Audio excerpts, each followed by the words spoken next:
Hello అండి అందరికీ. మీలో ఎంతమంది అర్ధరాత్రి ఆకలేస్తే లేచి తినేవాళ్ళు ఉన్నారో కామెంట్ చేయండి తప్పకుండా.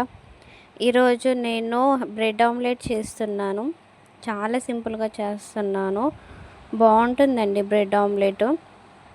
ఫ్రిడ్జ్లో 2 ఎగ్స్ ఉంటే బ్రెడ్ కూడా ఉందనేసి బ్రెడ్ ఆమ్లెట్ చేస్తున్నాను.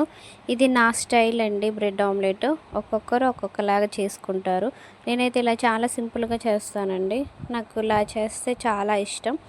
చాలామంది ఇలా చెయ్యరు. బ్రెడ్ అనేది ఎగ్లో డిప్ చేసి చేస్తారు. బట్ నేనైతే ఇలా 2 సైడ్స్ రోస్ట్ చేసుకున్న తర్వాత ఆమ్లెట్ లాగా వేసి బ్రెడ్ మధ్యలో వేసుకొని తింటాను. చాలా బాగుంటుంది.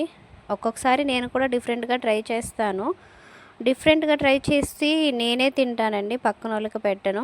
ఎందుకంటే మనకి నచ్చుతుంది, మనం ఎలా చేసినా వాళ్ళకి నచ్చదు కదండి. మనకు వచ్చినట్టు వాళ్ళకి చేసి పెడితే వాళ్ళు తింటారు, లైక్ చేస్తారు. మనం ఇష్టం వచ్చినట్టు చేసుకొని వాళ్ళకి పెడితే వాళ్ళు లైక్ చేయరు, ఇంకోసారి ఆ వంట చెయ్యొద్దు అని అంటారు. సో నేను చేసేదైతే నేను డిఫరెంట్గా ట్రై చేస్తాను.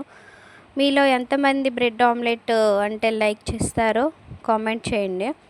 నేనైతే చాలా సింపుల్గా చేస్తున్నాను. చాలా టేస్టీగా ఉంటుందండి బ్రెడ్ ఆమ్లెట్, బాగుంటుంది. నా వీడియో నచ్చినట్లయితే లైక్ చేయండి, షేర్ చేయండి, సబ్స్క్రైబ్ చేసుకోండి.